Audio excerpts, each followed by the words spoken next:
as all of you know, especially Chad, winning isn't easy.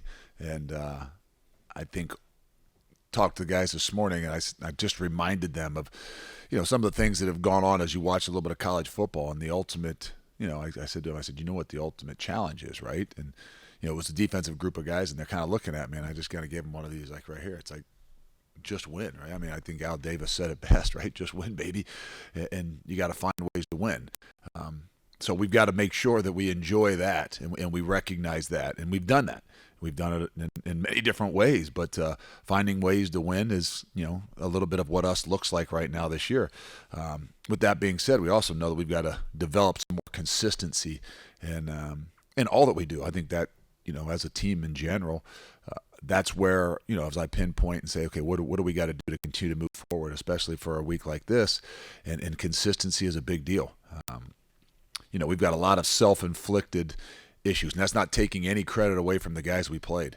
I think we, had some issues, on false starts again, but don't, take into consideration they did a really good job at some of the stem calls and, movements on probably half the snaps that they had. And so there's some situations there. We know that those self-inflicted ones that we always talk about are the things that are in some ways holding us back and putting us in some situations that are, draining, challenging, trying, and for us to grow, we've got to recognize that, and we got to find ways to be able to make some of those things not a, kind of an Achilles heel and something that's kind of holding us back. And I don't mean just holding us back. There's going to be things, but it can get draining. It can get that emotional drain. When those situations come up, you get a pick to maybe kind of seal the game, and got a PI or something connected to it that just makes you have to go back and go again and again and again. And at some point in time, those things obviously catch up with you. But with that being said, we found ways to win, and I think that's where we've grown the most. Now, it's going to be uniquely different this week. This is our first true challenge since week one to go on a road in a hostile environment and play a great football team. And I'm not saying take anything away, like I said, from the teams we've played on the road.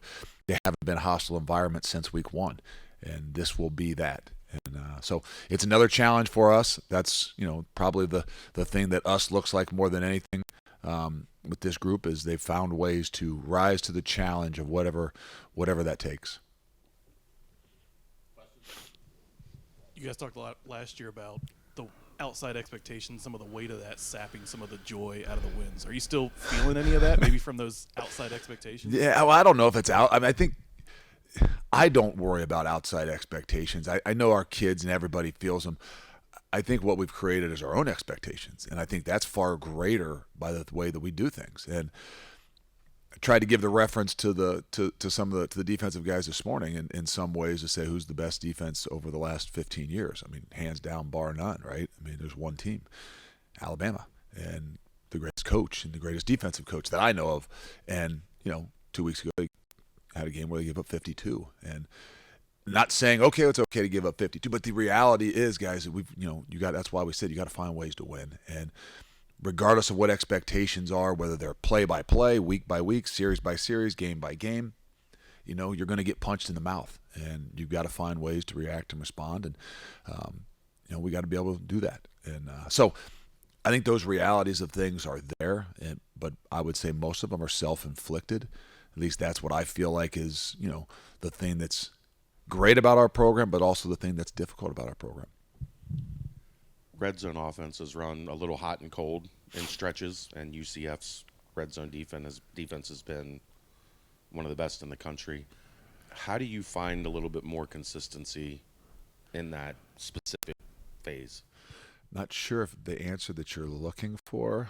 Are you trying to get it? Okay, all anything. right. It still comes down. Yeah, it still comes down to the things you got to do. The things you do really well, and I haven't looked exactly at the statistics of them red zone wise. I know that in the past we have been a very good red zone offense and defense. We put a lot of time and effort in. We go camp. We go every third day in the red zone. Sometimes you got to be able to adjust and adapt. And if it's not working as well, we didn't do a great job, obviously, this past week in the red zone. We get a turnover in the second series, and we had the ball on the 9-yard line, I think, to start the thing. And I don't think we gain a yard and kick a field goal. So there are some really positive things about that. We kicked 5 field goals, was for the first time, and I think in school history, and got a lot of confidence in our place kicker. But in order to win on the road, and in order to win in a hostile environment, you're going to have to play great in the red zone. And I think twofold. I mean, we haven't done a great job in the red zone defensively, and that's something we've prided ourselves on and have been pretty good as well. So I think it's both. There's some consistency. There's some things you got to be able to do based on the people that you got, and if you need to be a little bit more creative at times, we got to be a little bit more creative. You spoke about going down to Orlando is going to be a hostile environment similar to week 1. Where does the UCF rivalry rank for you in this program?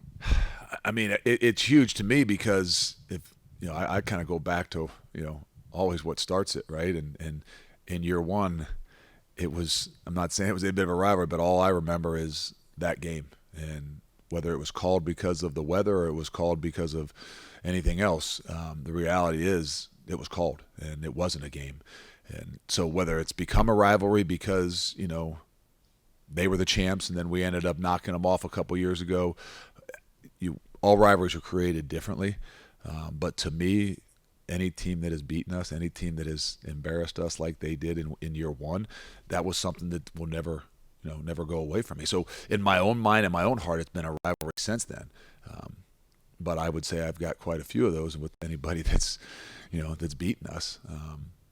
But I do think, obviously, as everything moves forward, too, I think you're going to see that this one is going to stay. This one is going to be created, and I think Chad might have a little bit of a hand in helping create that rivalry as he banters back and forth with people. But you know what? That's how rivalries are created. The only thing that's different from maybe the rivalry I've grown up with is, when you recruit against each other, that rivalry grows as well. So it's year round.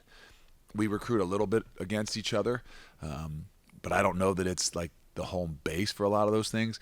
But I think that's where they were created and they're started on the football field. They grow to some of this new age stuff, and then it's obviously when it becomes a recruiting rivalry at times too, it creates something throughout an entire year, and I think that's what's good for college football. They've got a quarterback who likes to run the ball as well. Do you feel better prepared for that, considering who you faced so far this year? Well, he's just going to be uniquely different than anybody else, probably that we faced as far as a running quarterback. It's great that we've seen, obviously, some of those situations. It's great that we've done well, and it's great that we've struggled a little bit because, we got to figure out, what's the best fit for us. And they'll do some things a little bit different. They'll adjust some things, obviously, like they do because they're really good coaches and players. But you know who the players are on their team, and the offense is going to run through him. Whether he's running a football, he's scrambling around, or he's making things happen with his feet and his arm. I think the entire first 7 games, help prepare you for whatever it is that you're going to see. Might be a little bit different. Might not be as many, shots down the field that we had prepared for last week. But if you neglect to prepare for those things, that's where some of their biggest plays have come as well. So I think the whole picture of it the entire year from what we faced in week 1 to this past week is what helps us grow and be able to adapt and put a plan in place. You talked about quarterback being obviously more highly scrutinized position. You've talked about how Ben has played. How do you feel like he's handled some of that scrutiny or back to outside expectations again? I don't see any change in Ben. I really don't. I can't tell you that he doesn't see and feel and hear, but if people ask me what's the greatest attribute of Ben, I would say his maturity, his ability when, he was mature when he walked in the door here 5 years ago. He was mature when he walked out of the door here a couple years ago, and he was even more mature when he walked back in the door here. And, so I would expect that, regardless of whether it's really positive or negative, that he's going to take it with a grain of salt. It's not that he doesn't see it. It's not that he doesn't hear it, but I know he's mature enough to be able to handle it. And I say that because I have not seen whether it's been a demeanor, I haven't seen a body language, I haven't seen anything any different. And I complimented more than anything, in my mind, I don't know if I said it after the game as well, is you could watch a few drop balls and, maybe really good catches, different things, where even in spring ball I could tell the difference when a kid dropped the ball and when he didn't. And sometimes the reaction or demeanor of Ben. And we had talked about that. I watched the entire game. I didn't see one difference in, how he handled a guy that maybe caught a great ball or dropped a ball or something that should have happened that didn't happen. And I just say, you know what, he he's continuing to grow. He was mature before. He's even more mature. He's handling this thing, and I would expect that he could handle all these outside opinions if needed the best way possible. The 2 or 3 weeks prior to this Saturday, UCF looked like they were gaining a lot of steam and building momentum, and then obviously they had a rough one at ECU. Is that kind of a perfect example of every Saturday? I do. I think it is. I think some people neglect to think that because our league or that's not, the league is, you guys don't have to play as. I mean, the reality is, there's a lot more parity in what it is we're seeing throughout the country. I still would tell you that there's probably a top 6 or 8, that maybe are talented different than everybody else. Doesn't mean they can't be beat, but I think that there's so much more parity, based on all that's going on in college football. So week in and week out is really critical. And whether people would say it's a trap game, whatever, I know this, that there's a lot of good football teams. We got a lot of good football teams left, and a lot of teams play even better when they're at home. And I think that's the thing I would say as much from what I've watched on film for UCF is they're a really, really, really good football team, and they're even a better football team when they're at home. Chuck, now back-to-back games with over 100 yards. Just talk about that performance from him. I know you mentioned in the past that he's starting to become that back that you guys are looking for. Just talk about what you I think it's 3 in a row, to be honest with you. I think he's got 3 of them back-to-back of 100 back-to-back. But he's shouldered the load. He's withstanded a lot of things. I mean, we can't say it enough about what he's been through to put him in this position. But I think we're going to continue to need him to grow and continue to do what he has done.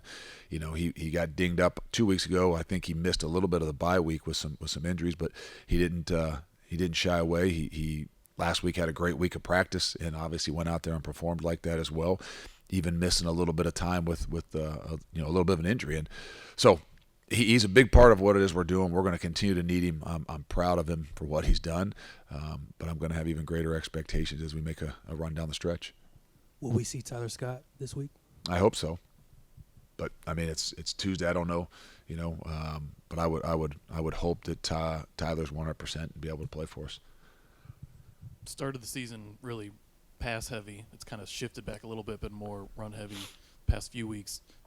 Do you want it to be more balanced, or is it more of like take what the defense gives you? I've said it a million times. We want to be balanced, but we also can't, ram our head in the sand and things like that. We still got to do what it is that we do well. And there are times when people say, hey, we're going to force you into doing something different. And, you always have that mindset that you want to be balanced, and then you ultimately got to be able to, within games, make adjustments and do what it is that you need to do to win football games. And, so I think that we feel like we're in a better place when we can be more balanced, because then people can't gang up on what it is you're doing. But we know we've got to do some things a little bit different. And it's not just with the balance of how we do things, but, even, the tempo and the pace at which we do them. Did you see defenses maybe adjust to those first few games this season where you were getting a lot of passing yards? Yeah, I do. I think we see some some different things. Not that we don't see them on film, but I think people, they recognize the things you do better, or the things that they think they've got to stop in order to be successful. And that's probably why we get a little bit more offensive against our offense. There's a little bit more coverage concepts, because of as well as we had thrown the football, especially in the first 4 weeks. But, for us, like I said, if people, aren't going to do that, then I think it plays into what we do too, because we want to be balanced. But I think that each and every week, there's something a little bit different. And that's the beauty of playing the game, that once that thing starts, there's some adjustments that need to be made. How important is that for Gino as a first-year offensive coordinator to have to, learn some of this stuff on the fly where teams are showing you different things? It's not just one man. I think that's the thing that's so good about what it is that we've done, is it's not his first time doing this, because he's been doing it for 4 or 5 years here, regardless of who was, the guy in charge. And Gino's in charge, and he's not on his own. Mike Brown has a huge impact on what it is that we're doing, and Coach Cummings has a huge impact. I mean, those guys, it's as good as I've been around on the headsets and half times and situational stuff. So nobody's out there by themselves. Nobody's doing it by themselves. And I think that's where we are best. You know, we talk about it with the offense or defense. You got balance. We know you got to have that same thing when in all that we're doing, and their ability to be able to bounce things off of each other in a game in those tight situations. I mean, we had 3 minutes to make a call. Was it 3 minutes? Was there a TV timeout there at the end? I know there was 3 minutes to make a call on a field goal that we flopped in the last 20 seconds and got it blocked. I wish those timeouts were only 2 minutes and 30 seconds. Maybe we wouldn't have done that. But even the timeout before the last play, you know, I mean, that wasn't a one-man show like this is what we're doing. That was a great conversation among guys to, you know, to say, hey, this is what we need to do. And, you know, we're going to put it in the hands of the guys that we trust. Going forward on 4th down, right in the middle of the second quarter, was that trying to be aggressive? Was there a wind factor to that? Like a wind factor? Wind, like the 30-mile-an-hour winds. Well, you know what? To be honest with you, as I rehash and think about it, you can justify everything that you do. Hindsight, I'd like to have it back, being 17-0 and punt it down there. I don't know that that's really us. And then as I look at it, at that point in time, I don't even know if I really believed the wind was that much of a factor yet.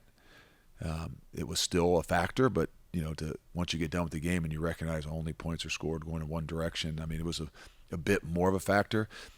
But if I'd played it as a bit more of a factor, I would think that you would want to go for it because it's more important to control the ball, keep the ball out of their hands when they've got the win. So, you know, I'd say we don't ever second guess ourselves. Well, everybody rehashes in your head whether it's successful or it's not successful.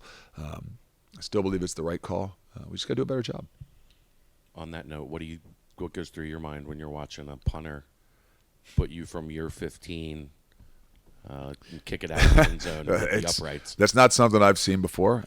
Wasn't something that was going through my head. Sometimes I get on him about I don't want the ball kicked 60 yards.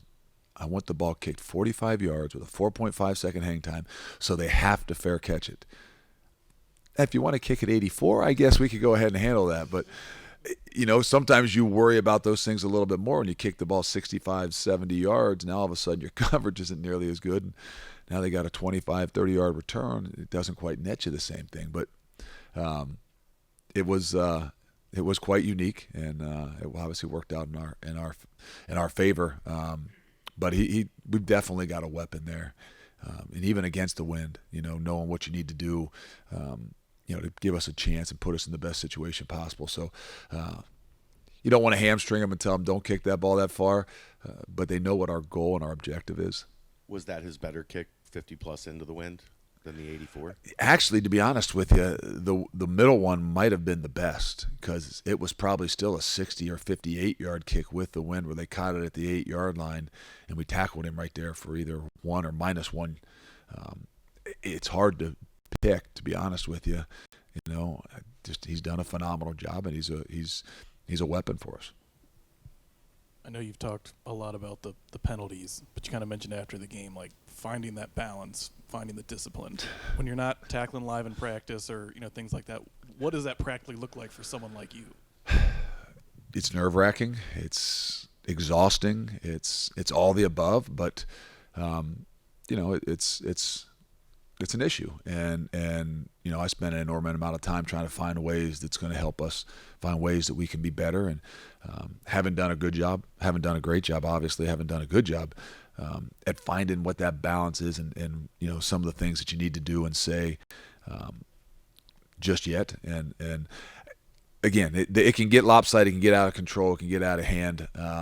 You know, this was one of those ones where it did, and hopefully the realization when you can, you know, show it and talk about it as a not just a staff but as an entire team, you guys start to recognize the impact that they have, and that's the only way that I really know to try to make a change. You know, it's not standing up there hollering and screaming and, you know, pulling guys out of games and things like that. We've got to recognize the impact that it has on us, the stress levels that it has on us, and, you know, how it affects us in the long run.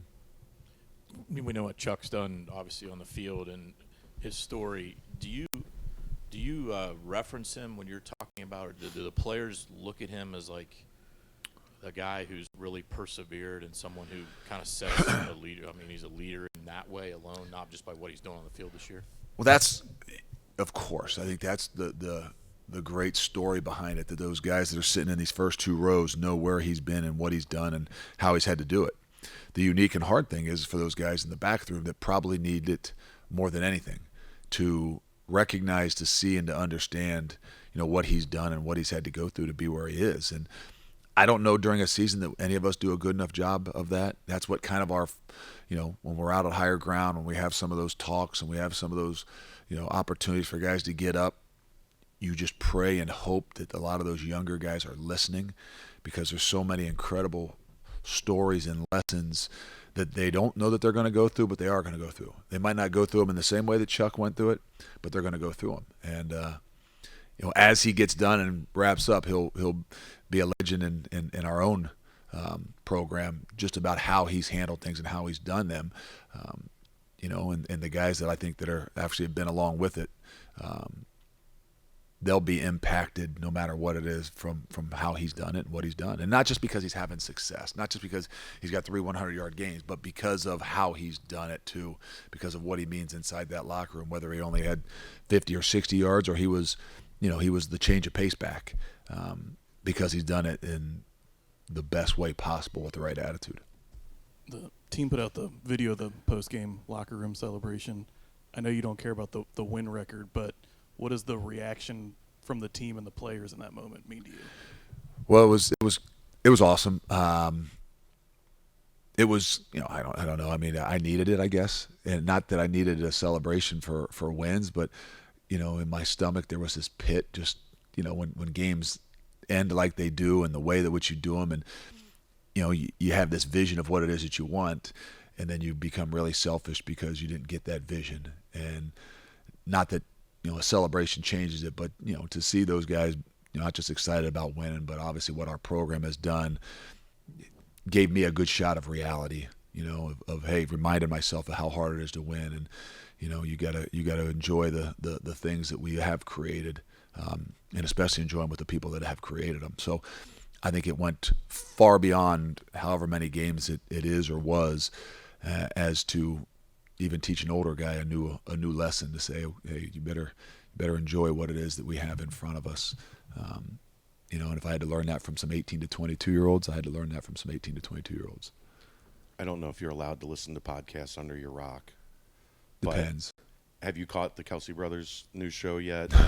Whether you have or haven't, how important is it to have those two guys associated with the program the way that they are, and becoming even bigger stars? And as the world turns, right, as this college football grows and all of it grows, as our program is going to continue to grow and has to grow, you need ambassadors. You need those guys that are out there in front, because when you're trying to do it all yourself, it's really difficult. And to have those guys being in the position that they are, doing what it is that they're doing, and now having, I didn't know it, a podcast and things like that, it does nothing but really increase, I say the value, but our brand and what it is we're doing, because that's where this thing is going. It is about recruiting. It's about growing. And we know if you're not growing, you're dying. And you can't just do it by ourselves. We try as best we possibly can. But I've always said in the past, growing programs or recruiting and things like that, those that think they can do it by themselves are going to eventually crumble. But when you've got the outside help, things like that, I'll tell you, it can go a long, long way, and we've got to feed into it. And I don't listen, but I need to start. I need to know, make sure we understand what that is, and I'm sure our recruiting people will do a great job using it. But ambassadors like that are what the program's about. they do a segment, favorite Bearcat in the NFL, that week. Did they have one this past week? They do on Wednesdays. Okay. We'll find out tomorrow. Okay. Might be some good pick. I think somebody had like 10 tackles or something. We haven't found out yet, but Travis, I'm sure, might pick himself. There you go. I don't know how many times you're allowed to actually select yourself, but that's okay. It's their show. Lastly, Coach, did you hear from anybody in your past coaches you've worked with, anybody who reached out to you after the milestone you had this weekend? I don't answer a whole lot of those. I got some text messages that were very nice and things like that, and they did a nice little video, and I've said no, you can't put it out, but I think I've been overruled a little bit on that because I don't like anything that looks like we're trying to make a self-promotion of any sorts. But there's, like I said, those things that I guess I need to have a great reminder I got it from 18 to 22-year-olds. I got it from some others as well. But it's just a reminder to me of, all those guys that have done what it is that they've done. And like you said, someone's going to take the credit. But it's another part of us growing. So yes, I have heard, but I'm not like, probably haven't responded to all of them just yet. So if there's anybody out there that I haven't responded to, I really appreciate your message, but I've had some other things I'm trying to get corrected first and foremost. So, but you probably set that up so that you could force me to release some video that they made. Any other questions? Have you posed for the statue yet? Do you know where I'm from? Okay, and I don't know if we should say this, but Catholic schooling, that's how I grew up, right? They don't put statues for wins, right? They put statues for the greatest nation in the world, which is called donation. So when I find a way to get my donation back to this program at the university, then maybe they'll put a sign up or something or put your name somewhere. Justin, you have one last one.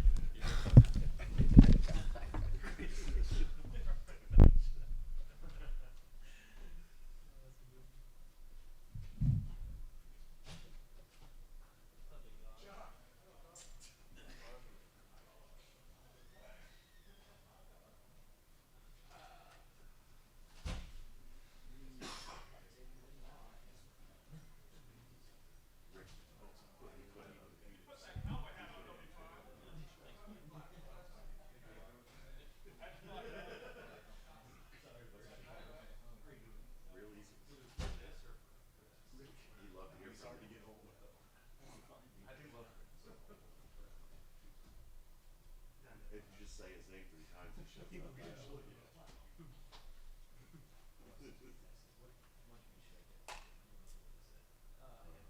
The greatest nation in the world. Donation. These are the real problems. Yeah, so we went to for a second. I thought he was gonna come over to the table and ask some questions. Let's stare at you. The statue. The donation.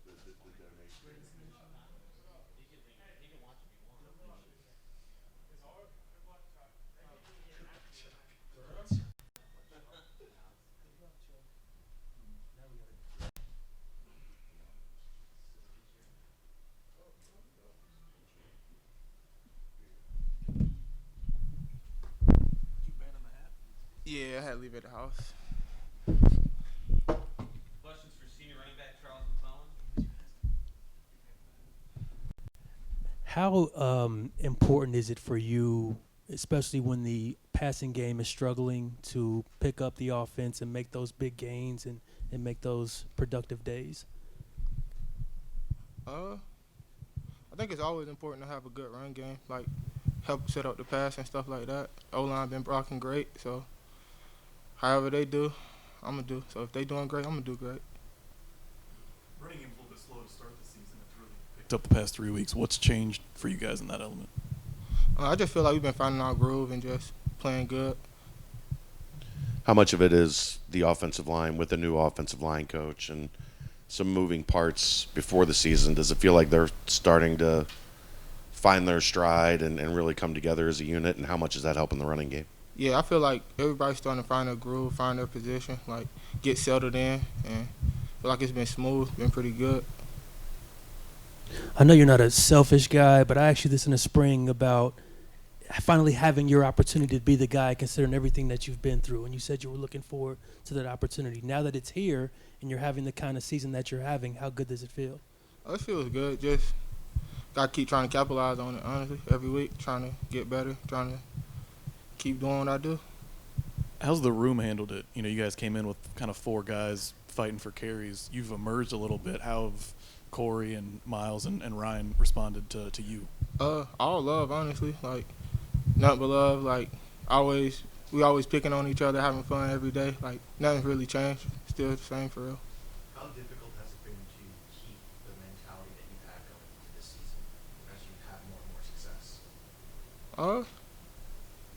I feel like when you're having success, it's easier to keep that mentality, honestly, because you're doing good, so it's easier to keep that same outlook and keep going. you stay hungry? I don't know, honestly. Just I feel like I'm always hungry. I always want more. So I guess it's just natural. I guess. I guess. Good. Ooh, nice, quick one. Yes, sir. See y'all. Me, last year next.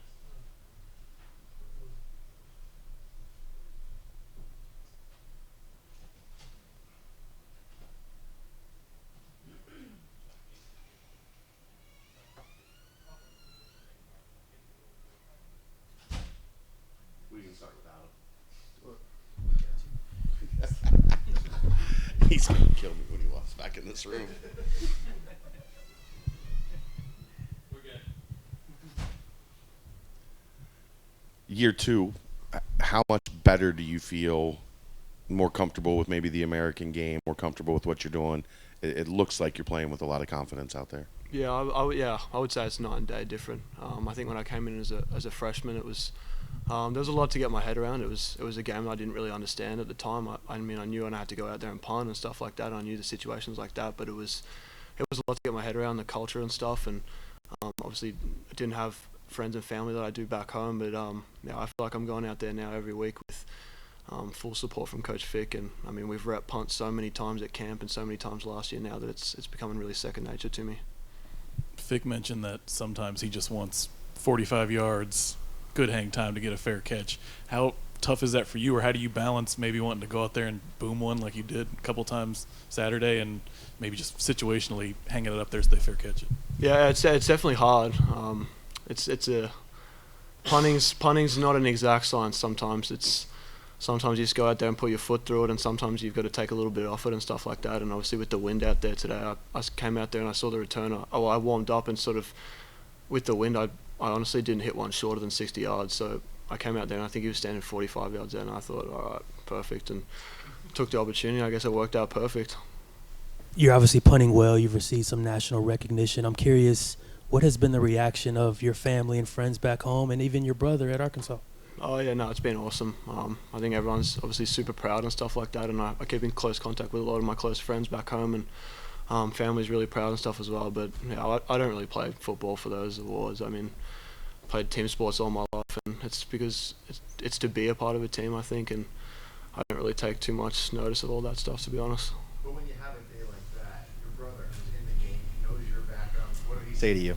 He texted me at halftime. I saw after the game that he texted me during the game, and he was obviously watching and stuff like that. So it is awesome to have someone that you're obviously really close to and blood related and that you love so much. Obviously, be so proud of you and stuff like that. And yeah, we talk a lot, and he's doing his thing out there and stuff like that. So I couldn't be more proud of him either. Can you share what the text said? It was an F word in there. He said, "Effing proud of you, mate." That was it, with a few love hearts. So yeah, that was about it.